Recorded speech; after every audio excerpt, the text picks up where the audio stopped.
I can't buy the air I breathe.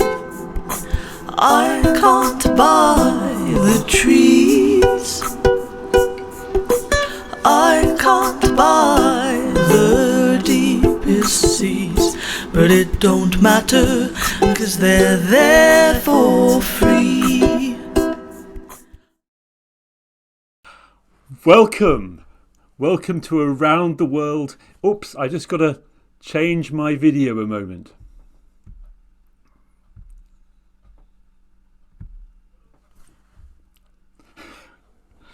Hello, it's Around the World in 88 Tales, and I am with one of my favourite storytellers, Sook Kim in South Korea.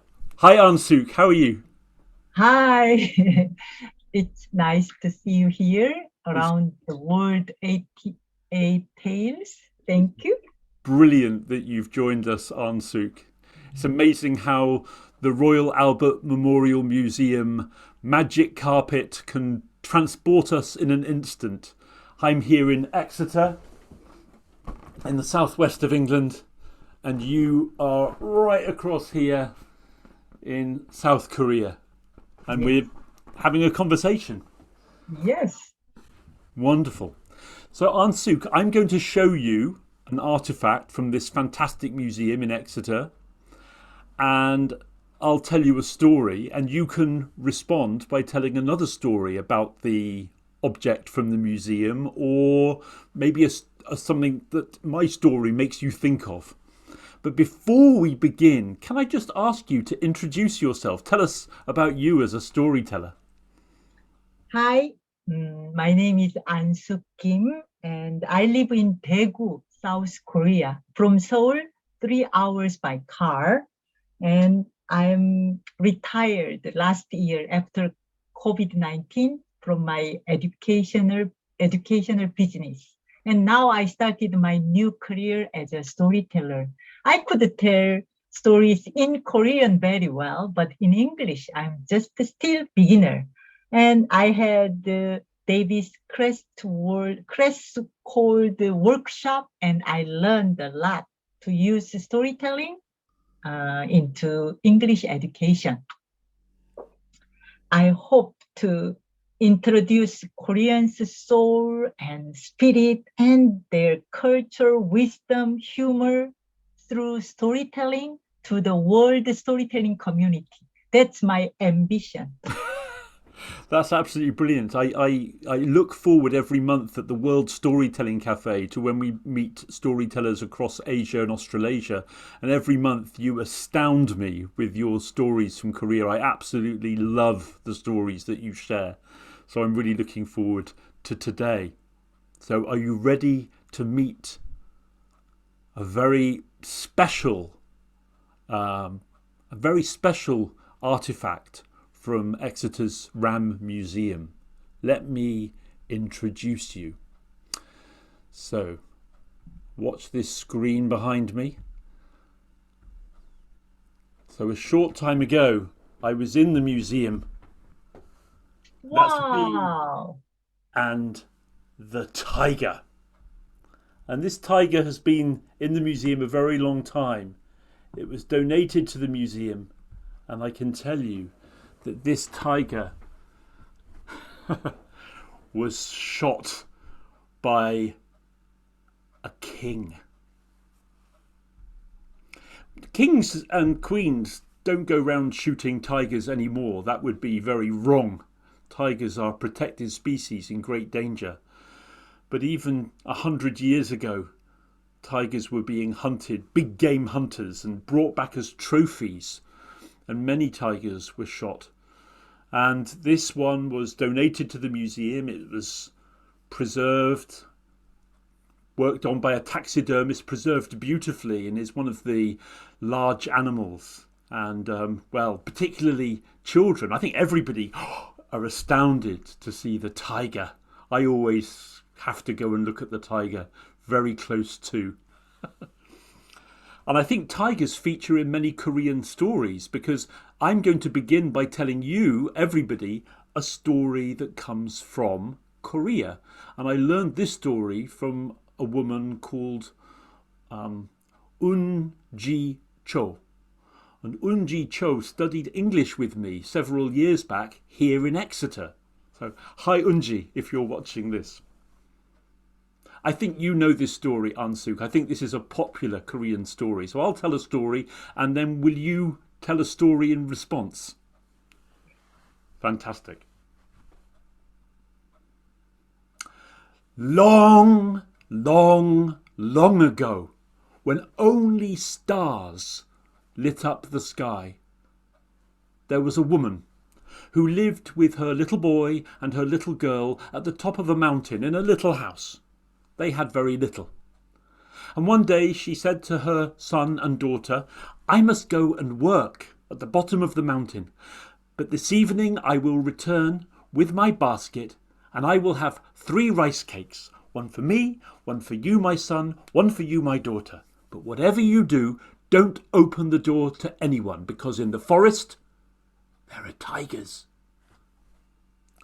And the mother, she took her basket on her arm and she set off down the mountain through the forest, and at the bottom she came to the valley, and there she worked all day long. And at the end of the day she returned with the basket on her arm with 3 delicious rice cakes covered in rice flour. And she came up the mountain and through the forest, and she was getting towards her home when suddenly from the trees there sprang up a tiger.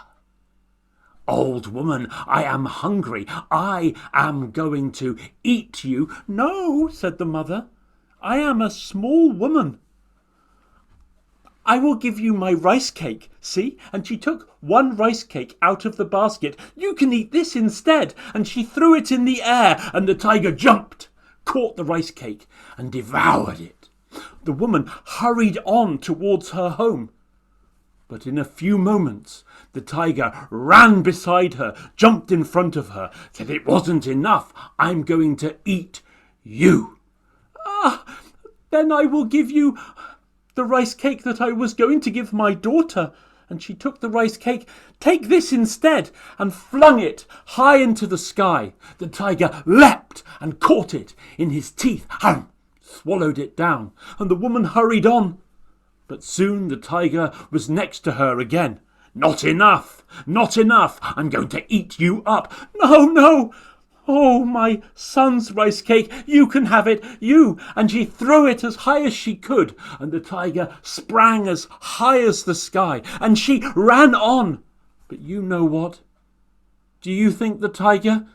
Yes, the tiger came after her, and the tiger ate the mother. The tiger took the mother's clothes and put them on. The tiger remembered what she had said about the boy and the girl, and quickly the tiger found the house, because the tiger was still hungry. Let me in, said the tiger at the door. "It's your mother." Well, the boy and the girl said, "Is that our mother?" "Our mother has a soft, high voice, not like yours." Let me in! I'm your mother," said the tiger. "But show us your hand. Our mother's hand is soft and white." The tiger put his hairy paw up to the window. "No, not like that, not like that. Our mother's hand is soft and white." The tiger put his hairy paw into the empty basket where there was some rice flour. And now when he held up his paw, it was snowy white. "It is our mother," said the son and daughter, and they opened the door wide, and in came the tiger, wearing their mother's clothes. But somehow the mother looked different from before. The boy and the girl watched their mother closely, and as she walked around the house, they saw that from under her clothes there was a long, golden and black tail. "Sister, Brother, it's a tiger! And the boy and the girl, they ran out of the house and into the forest, and the tiger saw them running, and the tiger jumped out of their mother's clothes and came roaring after them.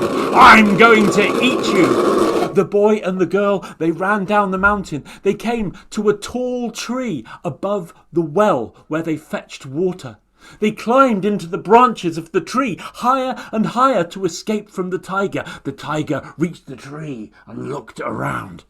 Then the tiger looked down the well. And there the tiger saw the boy and the girl. But was it them? No, it was their reflection. They were in the tree. I will get you, said the tiger, and the tiger reached with his sharp claws down into the well to pick them up. But he couldn't catch them, and the children in the tree began to laugh at the foolish tiger. The tiger was angry and looked up. I see you. And the tiger sprang into the tree and began to climb. Oh no! The children climbed higher into the tree, to the top of the tallest tree, near the clouds, and they called, "Oh, Lord of heaven, Lord of heaven, let down a rope. If you want to save us, may the rope be strong. But if you don't want to save us, if you want the tiger to devour us, let the rope be rotten." And a rope came tumbling down from the sky. And just before the tiger reached them, they jumped onto the rope, held on tight, and began to climb. And the rope was pulled up, and the rope was strong, and through the clouds they came. The tiger was still hungry and furious. "Oh, Lord of heaven, let down a rope so that I can eat that boy and that girl." And a rope came tumbling down from the clouds. And the tiger jumped and held on to the rope and began to climb. But, yes, you can guess what happened next. The rope was rotten, and the rope snapped, and the tiger fell down, down, down to the ground below. The boy and the girl were now in the heavenly realm. The boy became the sun. The girl became the moon in the sky. But the girl did not like the darkness. "Brother, let us change places."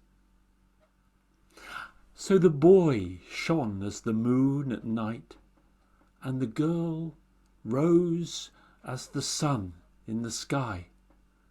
And as she looked down, the people gazed at her and thanked her. And she glowed as the people watched her. Her cheeks burned and sent warmth down to the world below.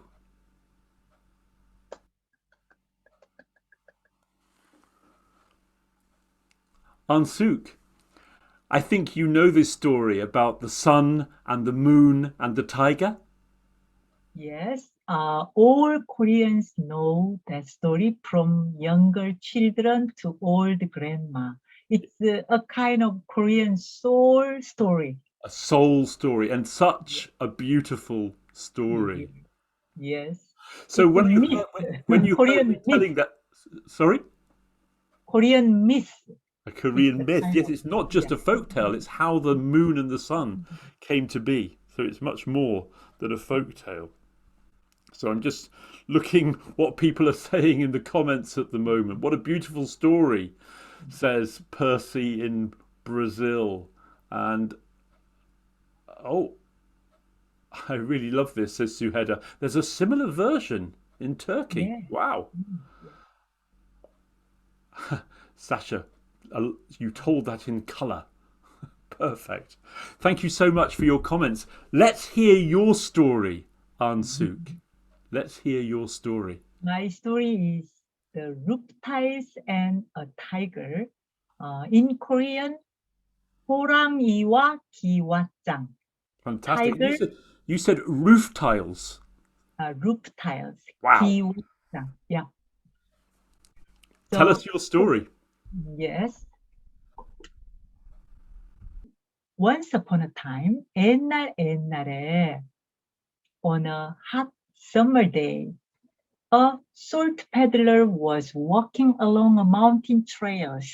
He was carrying a big load of salt on his carrier. He was going to visit a remote mountain village to sell his salt. As he entered one of the valleys, he saw a young man standing in front of the forest. He was holding roof tiles in his hand and wielding them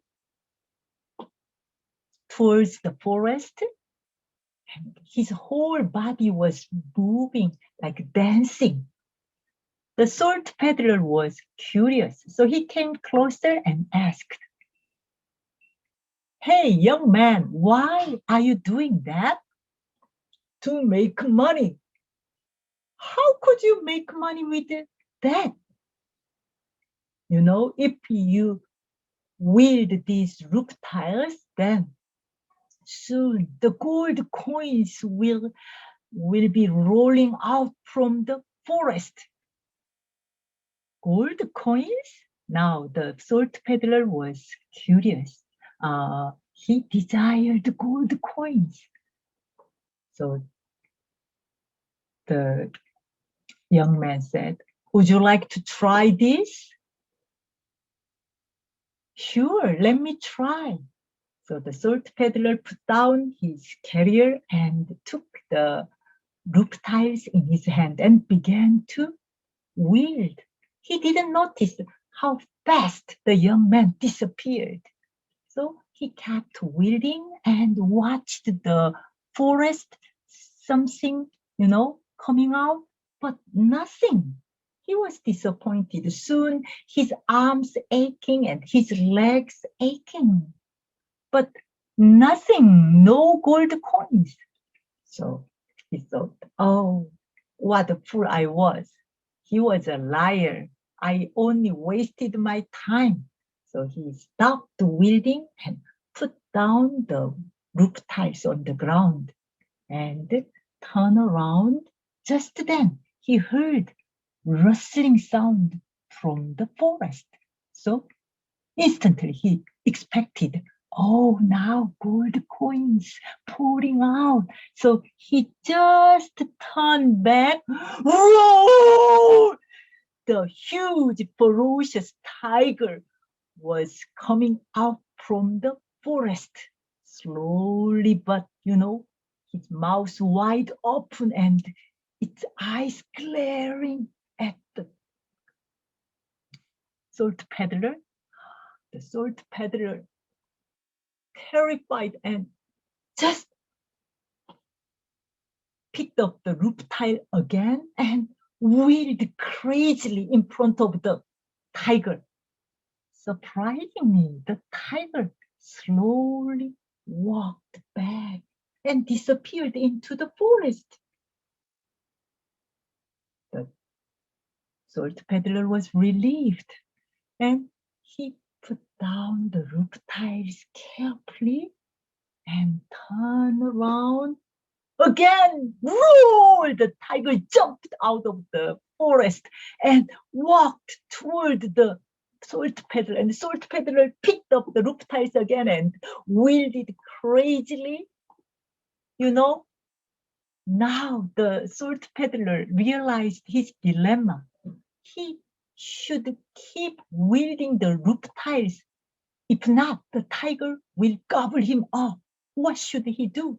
He was exhausted and distraught and kept wielding until he saw a bride.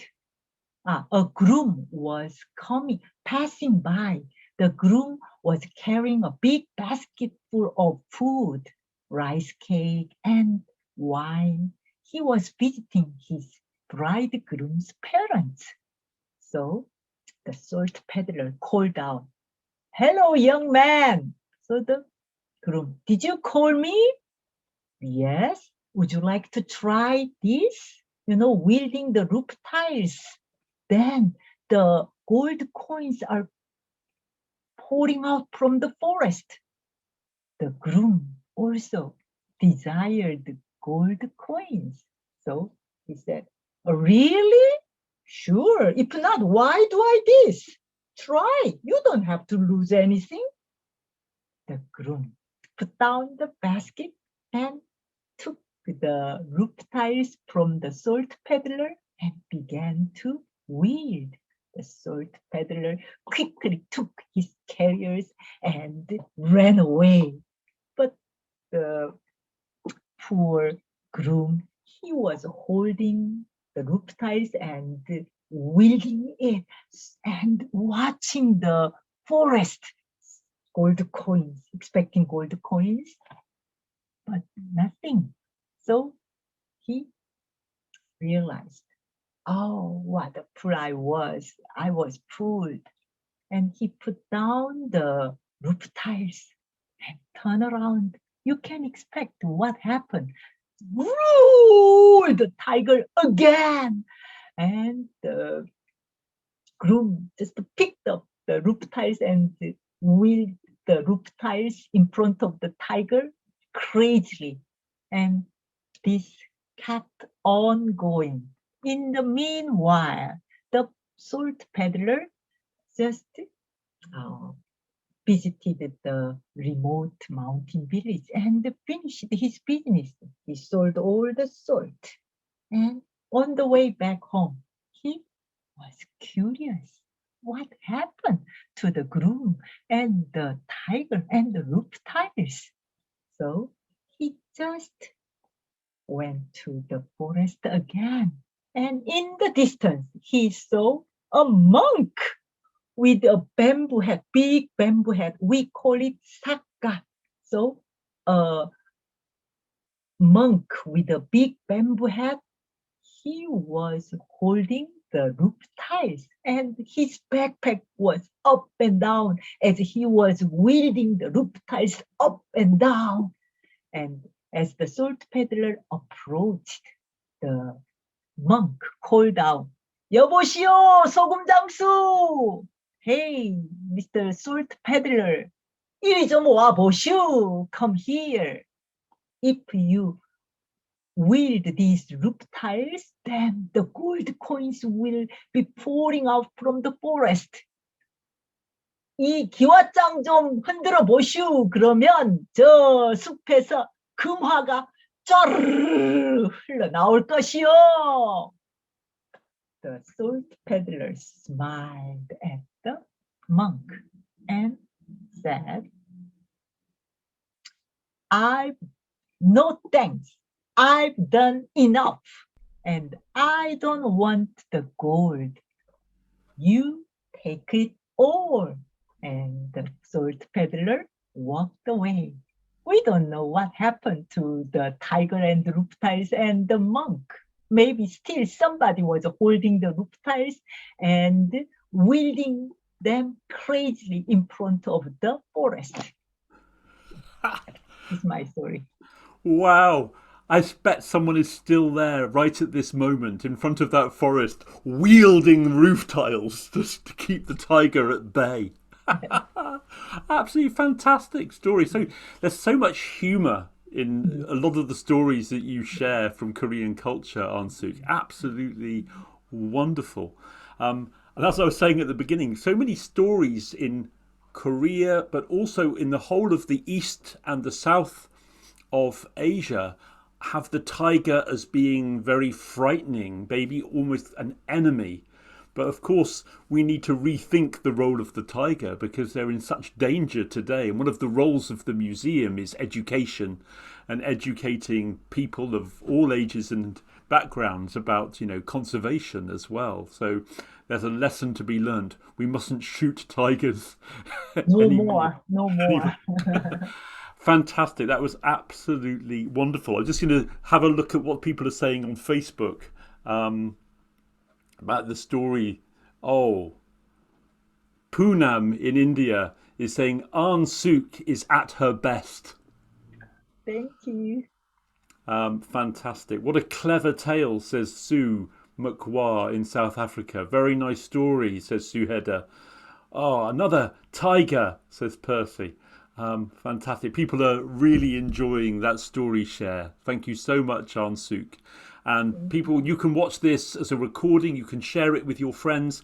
And even if you go to the project web page at the Royal Albert Memorial Museum website, there's even a Padlet where you can tell stories in response to all the stories that are being shared. We've had 8 stories now, and if you go to the Padlet, you can choose the tiger, the horse, the crow, or things like the basket, and you can listen to stories and you can tell your stories wherever you are, whatever your age.